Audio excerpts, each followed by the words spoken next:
শিক্ষার্থীবৃন্দ সবাইকে আজকে নতুন ভিডিও লেকচারে স্বাগত জানাচ্ছি। আজকের আলোচনার টপিক হচ্ছে এপিথেলিয়াল টিস্যু এবং এটি হবে এপিথেলিয়াল টিস্যুর দ্বিতীয় ভিডিও লেকচার। আলোচনার শুরুতে সবাইকে আমি আমার চ্যানেলটি সাবস্ক্রাইব করার জন্য অনুরোধ জানাচ্ছি। আজকের এই ভিডিওতে মূলত আমি মাল্টিলেয়ার্ড এপিথেলিয়াম সম্পর্কে ডিসকাস করব। এর আগের ভিডিওতে আমি ইউনিলেয়ার্ড এপিথেলিয়াম সম্পর্কে ডিসকাস করেছি। আমরা যদি ছবি দেখি তাহলে দেখব this is the unilayered epithelium because basement মেমব্রেনের উপরে এক সারিতে সেলগুলো বসে আছে এবং প্রত্যেকটা সেল বেসমেন্ট মেমব্রেনকে টাচ করার সুযোগ পেয়েছে। কিন্তু পরের এই ছবিগুলো যদি দেখি তখন আমরা দেখব যে বেসমেন্ট মেমব্রেনের উপরে মাল্টিপল লেয়ারে সেলগুলো বসে আছে এবং কেবলমাত্র বেসাল সেলগুলোই বেসমেন্ট মেমব্রেনকে টাচ করার সুযোগ পেয়েছে, অন্য সেলগুলো কিন্তু সুযোগটা পায়নি। তার মানে দিস আর দ্য মাল্টিলেয়ার্ড এপিথেলিয়াম। তবে মনে রাখতে হবে আমরা মাইক্রোস্কোপিক স্টাডিতে কিন্তু সেলের কোনো মেমব্রেন বা বাউন্ডারি দেখি না, আমরা নিউক্লিয়াস দেখে আইডেন্টিফাই করি। সো এখানে আমরা দেখতে পাচ্ছি মাল্টিপল লেয়ারে নিউক্লিয়াস গুলো সাজানো আছে, এইখানেও মাল্টিপল লেয়ার বা রতে নিউক্লিয়াস সাজানো আছে, এখানেও তাই এখানেও তাই। সো মাল্টিপল রতে যখন আমরা নিউক্লিয়াসকে বসে থাকতে দেখব তখন আমরা ভেবে নিব এটা একটা মাল্টিলেয়ার্ড এপিথেলিয়াম। এই জন্যই আমরা বলছি cells are arranged in multiple layers. All cells do not touch the basement membrane. Only basal cells rest on it, others do not. এই ফিচার যাদের থাকে তারাই হচ্ছে মাল্টিলেয়ার্ড এপিথেলিয়াম। মাল্টিলেয়ার্ড এপিথেলিয়ামকে চাইলে আমরা ক্লাসিফাই করতে পারি। একটাকে বলবো আমরা স্ট্র্যাটিফাইড এপিথেলিয়াম। স্ট্র্যাটিফাইড এপিথেলিয়াম এক ধরনের মাল্টিলেয়ার্ড এপিথেলিয়াম। এই স্ট্র্যাটিফাইড এপিথেলিয়ামের মধ্যে তিনটা সাব ক্যাটাগরি আছে। একটা হচ্ছে stratified squamous epithelium, this one. এখানে মাল্টিপল লেয়ারে সেল দেখা যাচ্ছে কিন্তু সুপারফিশিয়াল যে লেয়ার সেই লেয়ারের সেলগুলো স্কোয়ামাস টাইপের আছে, just like simple squamous epithelium. সুতরাং সিম্পল স্কোয়ামাস এপিথেলিয়ামে সেলগুলো যেভাবে ফ্ল্যাট বা স্কোয়ামাস প্যাটার্নে থাকে, এই মাল্টিলেয়ার্ড এপিথেলিয়ামের সুপারফিশিয়াল সেলগুলো একই রকম ভাবেই আছে। এই জন্য এটা একটা স্ট্র্যাটিফাইড স্কোয়ামাস এপিথেলিয়াম। পরের এই ছবিটাতে দেখি আমরা দুটো লেয়ারে সেল দেখা যাচ্ছে। সুপারফিশিয়াল সেলটা কিউবিক্যাল ইন শেপ। যেমন এখানে আমরা দেখতে পাচ্ছি বেসমেন্ট মেমব্রেনের উপরে এক লেয়ারে সেল বসে আছে, সবগুলো সেলই কিউবিক্যাল ইন শেপ। একই রকম ভাবে এই পাশেও বেসমেন্ট মেমব্রেনের উপরে দুটো সেল লেয়ার বসে আছে এবং এপিক্যাল সেল লেয়ারটা হচ্ছে কিউবিক্যাল ইন শেপ। সুতরাং এটাকে আমরা বলবো এটা একটা স্ট্র্যাটিফাইড কিউবয়েডাল এপিথেলিয়াম। আমরা এই ছবিটা যদি দেখি বেসমেন্ট মেমব্রেনের উপরে এক লেয়ারে সেল বসে আছে, প্রত্যেকটা সেল হচ্ছে columnar in shape. So this is the simple columnar epithelium. কিন্তু আমরা যদি ডানের ছবিটা দেখি তাহলে দেখব একটা বেসমেন্ট মেমব্রেন, তার উপরে দুই লেয়ারে সেল বসে আছে, কারণ দুটো নিউক্লিয়াসের র দেখা যাচ্ছে।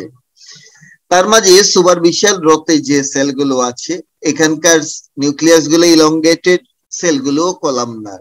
তাহলে এটা হচ্ছে স্ট্র্যাটিফাইড কলামনার এপিথেলিয়াম। এই তিন এপিথেলিয়ামকে বলা হয় স্ট্র্যাটিফাইড এপিথেলিয়াম, কারণ এদের সুপারফিশিয়াল সেলগুলো অলওয়েজ সেম প্যাটার্নে থাকে। তার মানে যে এপিথেলিয়ামের সুপারফিশিয়াল সেল স্কোয়ামাস সে কখনো কলামনার বা কিউবয়েডাল হবে না, তার শেপ চেঞ্জ করবে না সে। সিমিলারলি যে এপিথেলিয়ামের সুপারফিশিয়াল সেলগুলো কিউবয়েডাল সে কখনো ফ্ল্যাট মানে স্কোয়ামাস বা কলামনার হবে না। আবার যে এপিথেলিয়ামের সুপারফিশিয়াল সেলগুলো কলামনার আছে তারা কখনো কিউবয়েডাল বা স্কোয়ামাস প্যাটার্নে যাবে না। তার মানে সুপারফিশিয়াল সেলগুলো অলওয়েজ সেম স্টেটে থাকবে, তাদেরকেই বলে স্ট্র্যাটিফাইড এপিথেলিয়াম। কিন্তু চতুর্থ যে ছবিটা আমরা দেখতে পাচ্ছি এখানেও মাল্টিপল লেয়ারে সেল বসে আছে, কেবলমাত্র বেসাল সেলগুলো বেসমেন্ট মেমব্রেনকে টাচ করেছে। এখন এই সুপারফিশিয়াল সেলগুলো শেপ কি? এই ছবিতে সুপারফিশিয়াল সেলগুলো কিউবয়েডাল আকারে আছে, কিন্তু এই এপিথেলিয়াম সবসময় সুপারফিশিয়াল সেল কিন্তু কিউবয়েডাল হিসেবে রাখে না। কখনো কখনো সে ফ্ল্যাট হয়ে যায়, তখন স্কোয়ামাস টাইপের হয়ে যায়। তার মানে এই এপিথেলিয়ামের সাথে অন্য এপিথেলিয়ামের ডিফারেন্স হচ্ছে অন্যদের সুপারফিশিয়াল সেলগুলো অলওয়েজ সেম স্টেটে থাকে, কিন্তু এই এপিথেলিয়ামের সুপারফিশিয়াল সেলগুলো ট্রানজিশনাল প্যাটার্নে থাকে। তার মানে দাঁড়াচ্ছে কখনো এরা স্কোয়ামাস প্যাটার্নে থাকে, কখনো কিউবয়েডাল প্যাটার্নে থাকে। এই জন্য এই এপিথেলিয়ামের আরেক নাম ট্রানজিশনাল এপিথেলিয়াম। সুতরাং মাল্টিলেয়ার্ড এপিথেলিয়ামকে দুটো ব্রড হেডিং এ ভাগ করলাম, একটা হচ্ছে স্ট্র্যাটিফাইড এপিথেলিয়াম আর একটা ট্রানজিশনাল এপিথেলিয়াম। নাও চলে আসলাম স্ট্র্যাটিফাইড এপিথেলিয়ামের মাঝে। এই তিনটা ছবি হচ্ছে স্ট্র্যাটিফাইড এপিথেলিয়াম। কেন বলে? অ্যাকচুয়ালি স্ট্র্যাটিফাইড এপিথেলিয়াম এক ধরনের multilayered epithelium because cells are arranged in multiple layer. All cells do not touch the basement membrane. Only basal cells rest on each, others do not. এই তিনটা point হচ্ছে মাল্টিলেয়ার্ড এপিথেলিয়ামের point. কিন্তু কেন এটাকে stratified বলছি আমরা? State of superficial cells remain same all the time. এই যে সুপারফিশিয়াল সেলের স্টেট, মানে এখানে সুপারফিশিয়াল সেলগুলো স্কোয়ামাস, এখানে কিউবয়েডাল, এখানে কলামনার, এগুলো অল টাইম সেম প্যাটার্নেই থাকবে, সেম স্টেটে থাকবে, তাদের শেপ কখনো চেঞ্জ হবে না। It does not very in shape from time to time. এগুলোকে বলে স্ট্র্যাটিফাইড এপিথেলিয়াম। প্রথমে আসলাম স্ট্র্যাটিফাইড স্কোয়ামাস এপিথেলিয়ামের মাঝে। এই জাতীয় এপিথেলিয়ামের ফিচার কি আমাদের জানতে হবে। প্রথম কথা হচ্ছে cells are arranged in multiple layer. All cells do not touch the basement membrane. Only basal cells rest on it, others do not. এই কথাগুলো দিয়ে আমরা বুঝলাম এটা একটা মাল্টিলেয়ার্ড এপিথেলিয়াম। এবার জানবো যে এটাকে কেন আমরা স্ট্র্যাটিফাইড বলবো, কেন স্কোয়ামাস বলবো। এইগুলো ডিপেন্ড করে সুপারফিশিয়াল সেলের উপরে। সুপারফিশিয়াল সেলগুলো আমরা স্কোয়ামাস প্যাটার্নে দেখছি, এই জন্য এটাকে বলে স্ট্র্যাটিফাইড স্কোয়ামাস। এবং এই সেলগুলো অলওয়েজ সেম স্টেটে থাকে। They do not change their shape from time to time. That's why they are called stratified epithelium. So ultimately এটা হয়ে গেল stratified squamous epithelium. Stratified squamous epithelium দুই রকমের, একটা হচ্ছে keratinized epithelium আর একটা নন keratinized epithelium। প্রথমে যাচ্ছি keratinized epithelium এর মাঝে। এই যে ছবিটা দেখা যাচ্ছে এটা হচ্ছে একটা keratinized epithelium। সেলগুলো মাল্টিপল লেয়ারে বসে আছে এবং সুপারফিশিয়াল সেলগুলো ফ্ল্যাট অবস্থায় আছে এবং এই সেলগুলো কখনো শেপ চেঞ্জ করবে না। তো দেখা যাক কি বলছি আমরা। Cells are arranged in multiple layers. All cells do not touch basement membrane. Only basal cells rest on it, others do not. তার মানে এর একটা multilayered epithelium. Superficial cells are squamous in shape, তার মানে এরা squamous epithelium. They do not change their shape from time to time, তার মানে এরা স্ট্র্যাটিফাইড এপিথেলিয়াম। এখন এরা কেরাটিনাইজড কেন বলবো? কেরাটিনাইজড বলার পিছনে একটাই কারণ, সুপারফিশিয়াল সেলস আর ডিভয়েড অফ নিউক্লিয়াস। এখানে যে সুপারফিশিয়াল সেলগুলো আছে তাদের মাঝে কোনো প্রকার নিউক্লিয়াস নাই। They are dead cell. Their cytoplasm is filled with keratin. That's why they are called keratinized epithelium. সুতরাং আমরা বুঝলাম সুপারফিশিয়াল সেলে কোনো নিউক্লিয়াস নাই, they are dead cell and the cells are filled with keratin. এই জন্য এদেরকে বলে keratinized stratified squamous epithelium. এই এপিথেলিয়াম আমরা কোথায় পাবো? মোস্ট ইম্পর্টেন্ট এক্সাম্পল হচ্ছে এপিডার্মিস অফ দি স্কিন। আমাদের স্কিনে যে এপিডার্মিস আছে সেটা একটা keratinized stratified squamous epithelium-এর এক্সাম্পল। এখন প্রশ্ন আসতে পারে কেন এখানে keratinized epithelium থাকলো? দুটো কারণ, এদের দুটো কাজ। এক নাম্বার হচ্ছে প্রোটেকশন। They give protection. কার থেকে প্রোটেকশন দেয়? They protect underlying tissues against abrasion, pathogen, chemicals, heat or cold. So এগুলো থেকে আমাদের বডিকে প্রোটেকশন দেয় এই এপিথেলিয়াম। দুই নাম্বার হচ্ছে এই এপিথেলিয়াম কেরাটিনাইজড হওয়ার কারণ কি? তার পিছনে কারণ হচ্ছে they prevent water loss, that is drying. আমরা জানি আমাদের স্কিনের এপিডার্মিসটা এয়ার এক্সপোজারে থাকে। যে জায়গাতে এয়ার এক্সপোজার হয় সেই জায়গা থেকে ওয়াটার লস হওয়ার পসিবিলিটি থাকে। এই ওয়াটার লস প্রিভেন্ট করার জন্যই, প্লাস আমাদের স্কিনকে, আমাদের বডিকে আল্ট্রাভায়োলেট রে থেকে প্রোটেকশন দেওয়ার জন্য আলটিমেটলি কেরাটিনাইজড এপিথেলিয়াম খুব ইম্পর্টেন্ট। এই জন্য আমরা দেখি epidermis of the skin is lined by keratinized stratified squamous epithelium। তাহলে দুটো কাজ পাওয়া গেল, একটা হচ্ছে প্রোটেকশন আর একটা হচ্ছে প্রিভেন্টর। আরেকটা হচ্ছে prevention of water loss. Now non keratinized stratified squamous এপিথেলিয়ামে আসলাম। এই ছবিটা হচ্ছে নন কেরাটিনাইজড এপিথেলিয়ামের ছবি। আমরা অনেক লেয়ারে সেলগুলোকে সেজে থাকতে দেখছি, মাল্টিপল লেয়ারে সেলগুলো বসা আছে on the basement membrane. Only basal সেলগুলো বেসমেন্ট মেমব্রেনকে টাচ করার সুযোগ পাবে, বাকি সেলগুলো সুযোগ পাবে না। এই কথাগুলো দিয়ে আমরা বুঝলাম এটা একটা মাল্টি লেয়ার্ড এপিথেলিয়াম। এখন এই এপিথেলিয়ামকে স্কোয়ামাস কেন বলে? কারণ সুপারফিশিয়াল সেলগুলো হচ্ছে স্কোয়ামাস ইন শেপ, এই জন্য এটাকে বলে স্কোয়ামাস এপিথেলিয়াম। স্ট্র্যাটিফাইড কেন বলে? এই সুপারফিশিয়াল সেলগুলো স্টেট অলওয়েজ সেম থাকবে, they will not change their shape from time to time. এবার এটাকে নন কেরাটিনাইজড কেন বলবে? তার পিছনে কারণ হচ্ছে একেবারে সুপারফিশিয়াল সেলেও আমরা নিউক্লিয়াস দেখতে পাচ্ছি, এই যে আমরা ফ্ল্যাট নিউক্লিয়াস দেখতে পাচ্ছি সুপারফিশিয়াল সেলের মাঝে। সো যদি সুপারফিশিয়াল সেলে নিউক্লিয়াস না থাকতো তাহলে এই এপিথেলিয়ামকে আমরা কেরাটিনাইজড এপিথেলিয়াম বলতাম। কিন্তু এই ক্ষেত্রে সব ফিচারই সেম কেরাটিনাইজড এর মতো, শুধুমাত্র সুপারফিশিয়াল সেলের নিউক্লিয়াস বাদে। যে স্ট্র্যাটিফাইড স্কোয়ামাস এপিথেলিয়ামে সুপারফিশিয়াল লেয়ারের সেলে নিউক্লিয়াস খুঁজে পাবো সেটাই হচ্ছে non keratinized epithelium. They are not dead cell, they are not filled with the keratin. তো এই নন কেরাটিনাইজড স্ট্র্যাটিফাইড স্কোয়ামাস এপিথেলিয়ামের ডিস্ট্রিবিউশন কি? সাধারণত আমাদের বডির এক্সিট বা এন্ট্রি পয়েন্টের মাঝে আমরা এই ধরনের এপিথেলিয়াম পাই, যেমন হচ্ছে মাউথের মাঝে, টাঙের মাঝে, ইসোফেগাসের মাঝে, ভেজাইনার মাঝে এই রকম নন কেরাটিনাইজড স্ট্র্যাটিফাইড স্কোয়ামাস এপিথেলিয়াম পাই। প্রশ্ন আসতে পারে এই এপিথেলিয়ামের কাজ কি? কেন এখানে নন কেরাটিনাইজড স্ট্র্যাটিফাইড স্কোয়ামাস এপিথেলিয়াম থাকে? অন্য কোনো এপিথেলিয়াম থাকলে কি হতো? অথবা কেন এখানে কেরাটিনাইজড এপিথেলিয়াম নাই? আমরা দেখব এই এপিথেলিয়ামের দুটো কাজ। এক নাম্বার প্রোটেকশন, তার মানে যে জায়গাগুলোতে ইনজুরির সম্ভাবনা থাকে, ফ্রিকশনের সম্ভাবনা থাকে, সেই জায়গাতেই আমরা স্ট্র্যাটিফাইড এপিথেলিয়াম দিয়ে দিব, স্পেশালি স্ট্র্যাটিফাইড স্কোয়ামাস এপিথেলিয়াম দিব। যেমন হচ্ছে আমাদের মাউথ ক্যাভিটি, টাং, ইসোফেগাস, এগুলিতে ফুডের ফ্রিকশন হয়, ভেজাইনাতে সেক্সুয়াল ইন্টারকোর্সের সময় ফ্রিকশন হয়। সুতরাং এই জায়গাগুলো লাইনিং এপিথেলিয়ামটা স্ট্র্যাটিফাইড স্কোয়ামাস এপিথেলিয়াম দেওয়া দরকার। এখন প্রশ্ন হচ্ছে এখানে নন কেরাটিনাইজড কেন? কারণ এই স্ট্রাকচার গুলো আমাদের বডির ইন্টারনালি থাকে, they are not exposed to the air, that's why there is no chance of drying or loss of water. এই কারণে এখানে আমাদের নন কেরাটিনাইজড এপিথেলিয়াম দিলেই হয়ে যাচ্ছে, কেরাটিনাইজড এপিথেলিয়ামের কোনো প্রয়োজন নাই। That's why this areas R lined with the non-keratinized stratified squamous epithelium.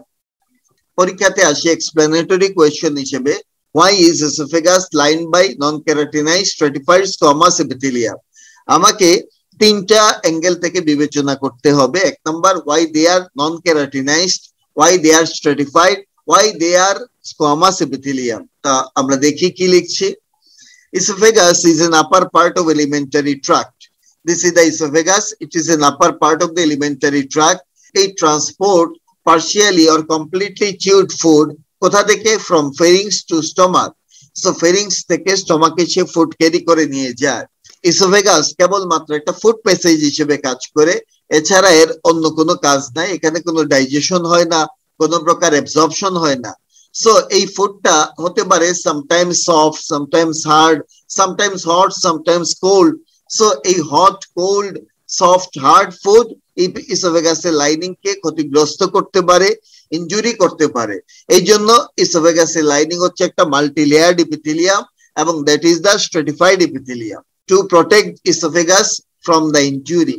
দেন যেহেতু এই এপিথেলিয়ামের কোনো ডাইজেস্টিভ বা অ্যাবজর্পটিভ ফাংশন নাই, এই কারণে এখানে কোনো সিক্রেশন হওয়ার দরকার পড়ে না। যেহেতু সিক্রেশন বা অ্যাবজর্পশন হওয়ার দরকার পড়ে না, এই জন্য এই এপিথেলিয়ামের সেলের মাঝে লেস অ্যামাউন্ট অফ সাইটোপ্লাজম হলেই চলে যায়। এই কারণে আমরা দেখব এই এপিথেলিয়ামের মাঝে সাইটোপ্লাজমের পরিমাণ কম থাকে বলে সেলগুলো স্কোয়ামাস প্যাটার্নে থাকে। 3 নাম্বার হচ্ছে ইসোফেগাস থাকে আমাদের বডির ইন্টেরিয়রে, মানে ভিতর দিকে থাকে। It is not exposed to the air, specially it's mucosa is not exposed to the air, thus there is no chance of water loss. That's why it is lined by non-keratinized epithelium. So ultimately আমরা পেলাম esophagus is lined by non-keratinized stratified squamous epithelium. চলে আসলাম স্ট্রেটিফাইড cuboidal ইপিথেলিয়ামের মাঝে। এই ইপিথেলিয়ামটা আমরা যদি ছবিটা দেখি, this is the basement membrane. তার উপরে 3 লেয়ারের সেল বসে আছে। বেজাল লেয়ার যেমনই হোক, এপিক্যাল লেয়ারের সেলগুলো কিউবিক্যাল ইন শেপ, এই জন্য এটা হচ্ছে স্ট্রেটিফাইড কিউবয়েডাল ইপিথেলিয়াম। নিউক্লিয়াস গুলো আমরা গোলগাল দেখতে পাচ্ছি, অলমোস্ট সার্কুলার অর রাউন্ডেড। তো আমরা বলছি it is a very rare epithelium. এর এক্সাম্পল আমাদের বডিতে খুব কমই আছে। ফিচারের মাঝে আমরা বলবো cells are arranged in multiple layers. All the cells do not touch the basement membrane. Only basal cells can touch the basement membrane. তার মানে এটা একটা মাল্টি লেয়ার্ড ইপিথেলিয়াম। নাও আমাদের দেখতে হবে সুপারফিশিয়াল সেলগুলো কেমন। Superficial or apical cells are cubical in shape. Cubical মানে কি? যখন কোন সেলের হাইট বা ডেপথ তার সাথে লেংথ এবং ব্রেডথ ইকুয়াল থাকে তাকেই বলে কিউবিক্যাল ইপিথেলিয়াম। মোরওভার এই ইপিথেলিয়ামের সেলের নিউক্লিয়াস গুলো রাউন্ডেড বা সার্কুলার হয়। আলটিমেটলি তাদেরকে কিউবিক্যাল ইপিথেলিয়াম বলে। এখানে আমরা কিউবিক্যাল সেল পাচ্ছি, এই জন্য এটা একটা কিউবয়েডাল ইপিথেলিয়াম। এবং এই সেলগুলো কখনো তার শেপ চেঞ্জ করে না। এরকম না যে এখন আছে কিউবয়েডাল, একটু পরে স্কোয়ামাস বা তারপরে কলামনার হয়ে যাবে। এটা অল টাইম কিউবয়েডাল প্যাটার্নেই থাকবে, এই জন্য এটা একটা স্ট্রেটিফাইড ইপিথেলিয়াম। সো আলটিমেটলি বুঝলাম আমরা কেন এটাকে স্ট্রেটিফাইড কিউবয়েডাল ইপিথেলিয়াম বলে। এই জাতীয় ইপিথেলিয়াম আমরা কই পাবো? আমরা দেখবো large excretory duct of the sweat gland and salivary gland, এই জায়গাগুলোতে আমরা দেখবো স্ট্রেটিফাইড কিউবয়েডাল ইপিথেলিয়াম। আমরা জানি এই জাতীয় গ্ল্যান্ডের ইন্টারক্যালেটেড ডাক্ট নামে একটা পোরশন থাকে, সেখানকার লাইনিং কিন্তু simple cuboidal epithelium. But large excretory duct রিজিয়নের মাঝে আমরা পাবো স্ট্রেটিফাইড কিউবয়েডাল ইপিথেলিয়াম।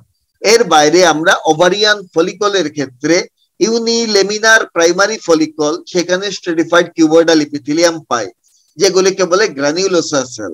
সো গ্রানিউলোসার সেলগুলো কিন্তু স্ট্রেটিফাইড কিউবয়েডাল ইপিথেলিয়ামের এক্সাম্পল। ফাংশন কি? দুটো ফাংশন হবে। এক নাম্বার হচ্ছে এইটা যেহেতু স্ট্রেটিফাইড ইপিথেলিয়াম, সো স্ট্রেটিফাইড যে কোনো ইপিথেলিয়ামের কমন ফাংশন হচ্ছে প্রোটেকশন। এক নাম্বার কাজ হবে প্রোটেকশন। দুই নাম্বার, সেলগুলো কিউবয়েডাল, সাধারণত কিউবয়েডাল হলে সে কোনো কিছু সিক্রেট করে, সো দুই নাম্বার কাজ হবে সিক্রেশন। সো দুটো কাজ, প্রোটেকশন এন্ড সিক্রেশন। এখন চলে আসলাম স্ট্রেটিফাইড কলামনার ইপিথেলিয়ামের মাঝে। এই যে একটা বেসমেন্ট মেমব্রেন, তার উপরে 3 লেয়ারের সেল বসে আছে। 3 মানে মাল্টিপল লেয়ারের সেল বসে আছে। অনলি বেজাল সেল টাচ করলো বেসমেন্ট মেমব্রেনকে, আদার সেল কিন্তু টাচ করতে পারেনি। এখন কথা হচ্ছে এপিক্যাল সেলগুলো কেমন? দে আর কলামনার ইন শেপ। কলামনার কেন বলছি? সেলের হাইট বা ডেপথ কিন্তু লেংথ বা ব্রেডথের তুলনায় বেশি। Moreover nucleus is elongated, centrally or basally placed. এই দিয়ে আমরা বলি এটা একটা মাল্টি লেয়ার্ড ইপিথেলিয়াম, এটা একটা columnar epithelium. It is also a very rare epithelium, এটা খুবই রেয়ার ইপিথেলিয়াম। ফিচার হিসেবে বলবো cells are arranged in multiple layer. All cells do not touch basement membrane. Only basal cells rest on it, others do not.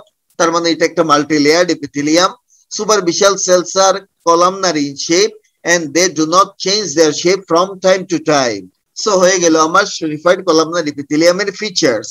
এখন আমরা জানবো এই ইপিথেলিয়াম কোথায় পাওয়া যায়। এই ইপিথেলিয়াম খুব বেশি পাওয়া যায় না। আমাদের চোখে যে কনজাংটিভা থাকে, সেই কনজাংটিভাল লাইনিং ইপিথেলিয়াম হচ্ছে স্ট্রেটিফাইড কলামনার ইপিথেলিয়াম। এটা মনে রাখলেই হয়ে যাবে। এখন এই ইপিথেলিয়ামের কাজ কি? যেহেতু এটা একটা স্ট্রেটিফাইড ইপিথেলিয়াম, সো সে প্রোটেকশন দিবে। দুই নাম্বার হচ্ছে একটা কলামনার ইপিথেলিয়াম, সুতরাং সে সিক্রেশন করবে এবং সে মিউকাস সিক্রেট করে। কনজাংটিভাতে যে কলামনার সেলগুলো থাকে, দে সিক্রেটস মিউকাস। সো দুটো কাজ, protection and secretion of the mucus. এবার চলে আসলাম ট্রানজিশনাল epithelium মাঝে। This epithelium is so named because its features are intermediate between stratified squamous and stratified cuboidal epithelium. So কখনো কখনো এরা stratified cuboidal প্যাটার্নে থাকে, কখনো এরা stratified squamous প্যাটার্নে থাকে। এই জন্য epitheliumকে বলা হয় ট্রানজিশনাল epithelium. Transitional epithelium এর অন্য নাম হচ্ছে urothelium because it is present in the urinary tract. আমরা জানি ইউরিনারি সিস্টেমে 4টা পার্ট আছে বা 4টা কম্পোনেন্ট আছে। একটা হচ্ছে কিডনি, যেখানে ইউরিন ফর্মেশন হয়, দেন ইউরেটার, ইউরিনারি ব্লাডার এবং ইউরেথ্রা। এই 3টা মিলে তৈরি হয় ইউরিনারি ট্র্যাক্ট। এখন ইউরোথেলিয়াম থাকবে সেই জায়গায় যেখানে ইউরিন রিঅ্যাবসর্পশন হওয়ার সম্ভাবনা থাকে। ইউরিন কোথায় রিঅ্যাবজর্পশন হতে পারে? যেখানে ইউরিন কিছু সময়ের জন্য স্টোর থাকে, যেমন হচ্ছে ইউরেটার এবং ইউরিনারি ব্লাডার, এই দুটো স্ট্রাকচারের মাঝে ইউরিন কিছু সময়ের জন্য স্টোর থাকে, আর স্টোর থাকলে সেখানে রিঅ্যাবজর্পশন হওয়ার একটা পসিবিলিটি তৈরি হয়। এই জন্য এই দুই জায়গাতে যাতে রিঅ্যাবজর্পশন না হতে পারে তার জন্য ট্রানজিশনাল এপিথেলিয়াম বা ইউরোথেলিয়াম থাকে। কিন্তু ইউরেথ্রা দিয়ে ইউরিন পাস করে ঠিকই, কিন্তু সেই ইউরিন কিন্তু স্টোর অবস্থায় থাকে না, সে মুহূর্তের মাঝে পাস করে চলে যায়। সুতরাং এই এপিথেলিয়াম দিয়ে কোনো প্রকার রিঅ্যাবজর্পশন হওয়ার পসিবিলিটি নাই বলে ইউরেথ্রাল লাইনিং এপিথেলিয়ামটা ট্রানজিশনাল এপিথেলিয়াম হয় না। সো আমরা ট্রানজিশনাল এপিথেলিয়ামের ডিস্ট্রিবিউশন হিসেবে পাবো lining of the ureter and urinary bladder. এই এপিথেলিয়ামের কাজের একটা হচ্ছে it prevent reabsorption of the solute from the urine. Solute বলতে বোঝাচ্ছে ইউরিয়া, ইউরিক অ্যাসিড এবং ক্রিয়েটিনিনকে, যেগুলো কিডনি অনেক মেকানিজমের মাধ্যমে এক্সক্রিট করেছে বডি থেকে, এবং যেগুলি ইউরিনের মাধ্যমে আলটিমেটলি বডি থেকে এক্সক্রিশন হবে, বের হয়ে চলে যাবে। সো এই সলিউট গুলো যাতে আর রিঅ্যাবজর্ব হতে না পারে, ব্লাডের মাঝে ফিরে আসতে না পারে, তার জন্যই এখানে থাকে ট্রানজিশনাল এপিথেলিয়াম। ট্রানজিশনাল এপিথেলিয়ামের সেই ক্ষমতা দেওয়া আছে, they can prevent reabsorption of solid from the urine. Maximum শিক্ষক এই পর্যন্ত এসে থেমে যান, কিন্তু ট্রানজিশনাল এপিথেলিয়ামের আরো একটা কাজ আছে, সেটা হচ্ছে it prevent dilution of the urine. Dilution issue কিভাবে আসে আমি একটু এক্সপ্লেইন করছি। মনে করি একটা কন্টেইনার, এই কন্টেইনারের ভিতরে ইউরিন আছে। আমরা জানি ইউরিনের osmolarity near 600 to 800 milliosmole per litre. ধরে নিচ্ছি ইউরিনের অসমোলারিটি হচ্ছে 600। এখন এই ব্লাডারের ওয়ালে যে ব্লাড ভেসেল গুলো থাকে, সেই ব্লাড ভেসেলের মাঝে থাকে ব্লাডের অসমোলারিটি হচ্ছে 300 মিলিঅসমোল পার লিটার। তার মানে কি দাঁড়াচ্ছে? ব্লাডের মাঝে অসমোলারিটি কম, ইউরিনের মাঝে অসমোলারিটি বেশি। এখন প্রকৃতি ভারসাম্য তৈরি করতে চায়। এখন এই ভারসাম্য করতে গেলে আইদার ইউরিন থেকে সলিউট যদি ব্লাডে চলে যায় তখন একটা ইকুইলিব্রিয়াম তৈরি হবে, অথবা ব্লাড থেকে ওয়াটার পোর্শন যদি ইউরিনে চলে আসে তখনও কিন্তু ভারসাম্য তৈরি হবে। এখন সলিউটটা অ্যাবজর্ব হচ্ছে না, কি কারণে? Due to presence of the transitional epithelium. তার মানে ব্লাড থেকে ওয়াটার এসে ইউরিনকে ডাইলিউট করে দেওয়ার একটা পসিবিলিটি কিন্তু থেকে যাচ্ছে, বাট এটা করা যাবে না। এটা করলে বডি থেকে ওয়াটার লস হয়ে যাবে। এই কারণে আমরা দেখি ট্রানজিশনাল এপিথেলিয়াম ব্লাড থেকে ওয়াটার এনে ইউরিনকে ডাইলিউট করাও প্রিভেন্ট করে। So it prevent dilution of the urine. আমরা জানি ট্রানজিশনাল এপিথেলিয়াম দুটো স্টেটে থাকে, একটা হচ্ছে নন স্ট্রেস স্টেট আর একটা স্ট্রেসড স্টেট। নন স্ট্রেস স্টেট পাওয়া যাবে কখন? যখন ইউরেটার বা ইউরিনারি ব্লাডার এমটি অবস্থায় থাকে বা very less amount of urine থাকে তার মাঝে। সেই ইউরিন খুব বেশি স্ট্রেচিং করতে পারে না, প্রেসার দিতে পারে না। এই অবস্থাকে বলে নন স্ট্রেস স্টেট। এই অবস্থাতে আমরা এই এপিথেলিয়ামের মাঝে 4 to 5 সেল লেয়ার পাবো। So it will be 4 to 5 cell layer thick. Basal cells are roughly cuboidal in shape. Intermediate cells are polygonal. Polygonal মানে হচ্ছে বহুভুজ আকৃতি। আর যে superficial cell, they are large and rounded. Occasionally they contain 2 nuclei. এই সেলগুলোকে বলা হয় ডোম sell or umbrella cell। ভাইবাতে জিজ্ঞেস করা হয় যে ট্রানজিশনাল এপিথেলিয়ামের superficial সেলগুলোর নাম কি? They are called umbrella cell or dome cells. So these are the features of the transitional epithelium in non-stressed state. কিন্তু আমরা যদি স্ট্রেসড অবস্থায় দেখি, স্ট্রেসড অবস্থা মানে যখন ইউরেটার বা ইউরিনারি ব্লাডারে ইউরিন থাকে, সেই ইউরিন প্রেসার দিবে, স্ট্রেচিং করবে, এপিথেলিয়ামটাকে চ্যাপ্টা বানিয়ে ফেলবে, এটাকে বলে স্ট্রেস স্টেট। এই অবস্থায় আমরা দেখব সেলগুলো চ্যাপ্টা হওয়ার কারণে 2 to 3 সেল লেয়ার থিকনেস পাওয়া যায়, যদিও actual number of layer remain constant. মানে 4 to 5 সেল লেয়ার ঠিকই আছে, কিন্তু ফ্ল্যাট হওয়ার কারণে মনে হয় যেন 2 to 3 সেল লেয়ার থিকনেস হয়ে গেছে। This is called transitional epithelium in stress state. এই অবস্থাতে আমরা বেসাল সেল হয়তো ঠিকই কিউবয়েডাল পাবো, কিন্তু ইন্টারমিডিয়েট এন্ড সুপারফিশিয়াল সেলগুলো আমরা দেখবো এক্সট্রিমলি ফ্ল্যাট হয়ে যাবে। So this are the features of transitional epithelium in stressed state. এখন আরেকটা এক্সপ্লেনেটরি কোয়েশ্চন আসে পরীক্ষায়, how does transitional epithelium prevent reabsorption of urine? সেটা দেখি। Transitional epithelium is also called urothelium. It is a specialized form of multilayered epithelium that lines major portion of the urinary tract. এখন it prevent reabsorption of urine because of its some special features or special characteristics. সেগুলো কি? এক নম্বর, এই epithelium multilayered epithelium হওয়ার কারণে যতটুকু possibility ছিল রিঅ্যাবজর্পশনের সেটাও আর থাকছে না। ঠিক আছে, মাল্টিলেয়ার্ড epithelium কিন্তু সহজে রিঅ্যাবজর্ব করতে দিবে না। এই কারণে এটা একটা ইম্পর্টেন্ট পয়েন্ট যে ইট ইজ মাল্টিলেয়ার্ড epithelium। এবং এই epithelium-এ যে সুপারফিশিয়াল সেলগুলো আছে they are dome shaped and they are called umbrella cell. এই umbrella সেলগুলোর ক্যাপাসিটি আছে to become stressed or relaxed. যেমন এই অবস্থাতে সে রিল্যাক্সড কন্ডিশনে আছে, সে কিউবয়েডাল হয়ে আছে, কিন্তু এই অবস্থাতে সে স্ট্রেসড অবস্থায় আছে, আলটিমেটলি সে ফ্ল্যাট হয়ে গেছে। তার মানে দাঁড়াচ্ছে they have the ability to be stressed and relaxed, so they can absorb the increased pressure created by more and more urine. দুই নাম্বার হচ্ছে এই যে luminal surface of the superficial cell, এই superficial cell এর luminal surface A it is covered by glycolipid coat. এই glycolipid কোটের একটা উপাদান হচ্ছে সেরিব্রোসাইট। এই সেরিব্রোসাইট হচ্ছে একটা ইউরিন প্রুফ ব্যারিয়ার হিসেবে কাজ করে। তার মানে দাঁড়াচ্ছে এই সুপারফিশিয়াল সারফেস দিয়ে কোনো প্রকার অ্যাবজর্পশন কিন্তু পসিবল হবে না। এখন বাকি থাকলো ল্যাটারাল সারফেস। ল্যাটারাল সারফেস দিয়ে কি কোনো অ্যাবজর্পশন হবে? তাও হতে পারবে না, কারণ এই ল্যাটারাল সারফেসের যে এপিক্যাল রিজিয়ন সেখানে টাইট জাংশন থাকে। এই টাইট জাংশন থাকার কারণে কোনো প্রকার ফ্লুইড পার্ট এই ল্যাটারাল সারফেসে টাচে যেতে পারে না। So presence of tight junction between adjacent cell in the superficial layer, এটার একটা পয়েন্ট। সো এই তিনটা কারণে আমরা দেখি ট্রানজিশনাল এপিথেলিয়াম দিয়ে কোনো প্রকার ইউরিন রিঅ্যাবজর্পশন হয় না। নাও আমরা চলে আসলাম বেসমেন্ট মেমব্রেনের মাঝে। What is basement membrane? আমরা যদি এই এপিথেলিয়াম দেখি, এপিথেলিয়ামের নিচে এই যে ব্লু কালারের একটা লেয়ার দেখা যাচ্ছে, that is the basement membrane.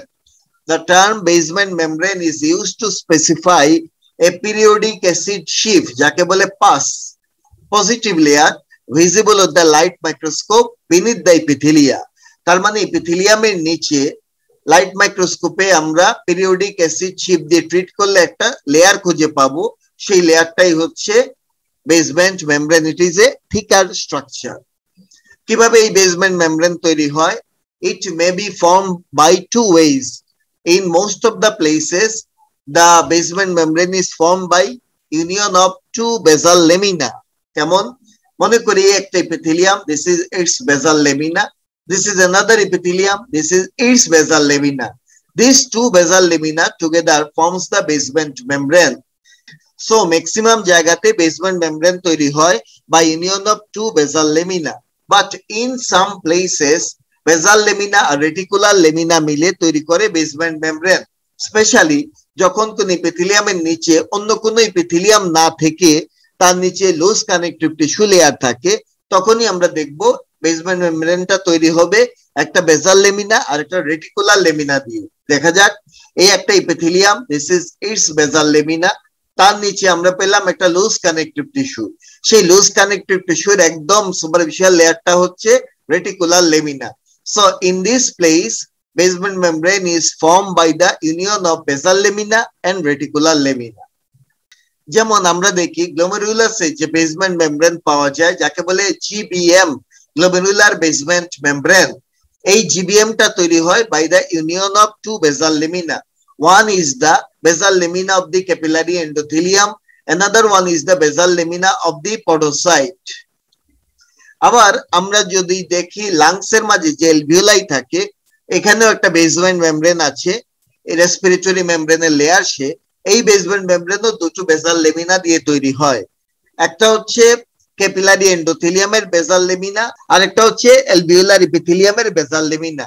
So in the respiratory membrane or glomerular basement membrane, those basement membranes are formed by union of two basal lamina. But এই ছবিতে আমরা দেখতে পাচ্ছি এপিথেলিয়ামের নিচে আছে loose connective tissue. So here the basement membrane will be formed by the basal lamina and reticular lamina. তাহলে basal lamina কি জিনিস? অ্যাকচুয়ালি বেসাল লেমিনা হচ্ছে একটা ইলেকট্রন মাইক্রোস্কোপিক টার্ম। একটু আগে আমি বলেছিলাম বেসমেন্ট মেমব্রেন হচ্ছে একটা লাইট মাইক্রোস্কোপিক টার্ম, কিন্তু বেসাল লেমিনা হচ্ছে ইলেকট্রন মাইক্রোস্কোপিক টার্ম।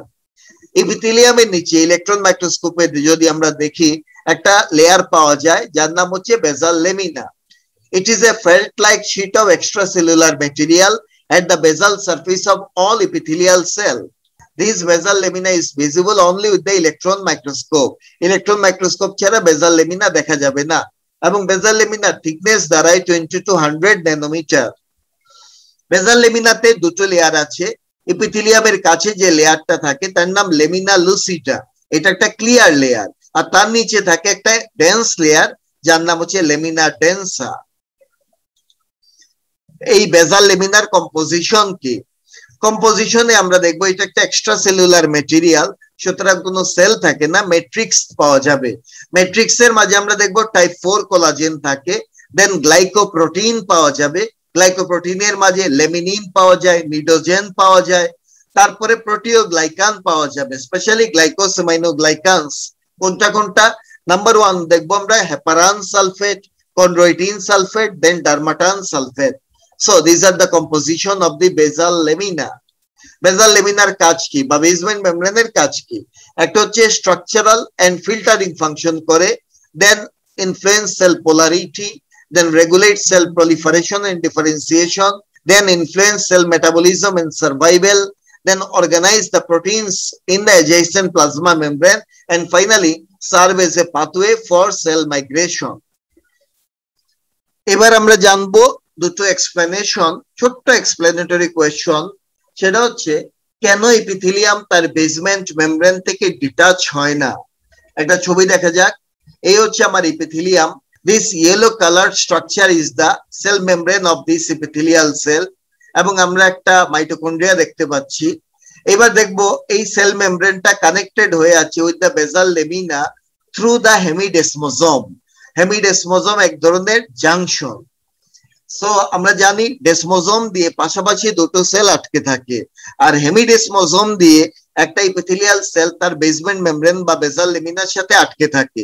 সো আমরা বলবো due to presence of the hemidesmosome, these epithelial cells do not detach from the underlying basement membrane or basal lamina. এইবার আমরা বুঝলাম epithelium কেন বেসাল লেমিনা বা basement মেমব্রেনের সাথে আটকে থাকে। এখন একটা প্রশ্ন করতে পারি, কেন epithelium along with the basement membrane underlying loose connective tissue থেকে ডিটাচ হয় না? underlying connective টিস্যুটা তো লুজ অবস্থায় আছে। সো এই লুজ টিস্যু থেকে এপিথেলিয়াম বেসমেন্ট মেমব্রেন সহ কেন খুলে যাচ্ছে না? তার পিছনে কারণ হচ্ছে আমরা দেখতে পাচ্ছি এই ছবিতে কতগুলো ফিব্রিলার মেটেরিয়াল যারা আন্ডারলাইং কোলাজেন ফাইবারের সাথে কানেক্ট করেছে উইথ দা বেসমেন্ট মেমব্রেন কে। These are called anchoring fibril, and anchoring fibril is formed by the type 7 collagen. So basement membrane does not detach from underlying connective tissue due to presence of anchoring fibrils, and anchoring fibrils are the type 7 collagen which connect basement membrane to underlying connective tissue. তাহলে আমরা সংক্ষেপে বলতে পারি হেমিডেসমোজোম থাকার কারণে কোন epithelial cell basement membrane থেকে detach হয় না, আর বেসমেন্ট মেমব্রেন নিজে আন্ডারলাইং লুজ কানেক্টিভ টিস্যু থেকে ডিটাচ হয় না due to presence of the anchoring fibrils. So that is all about the multilayered epithelium from my side. Thank you very much for watching the video, and please subscribe my channel by clicking the bell icon, and please share the contents with your friends and give a like and comment in the comment section of the YouTube video. Take care. Goodbye. See you later with the next video.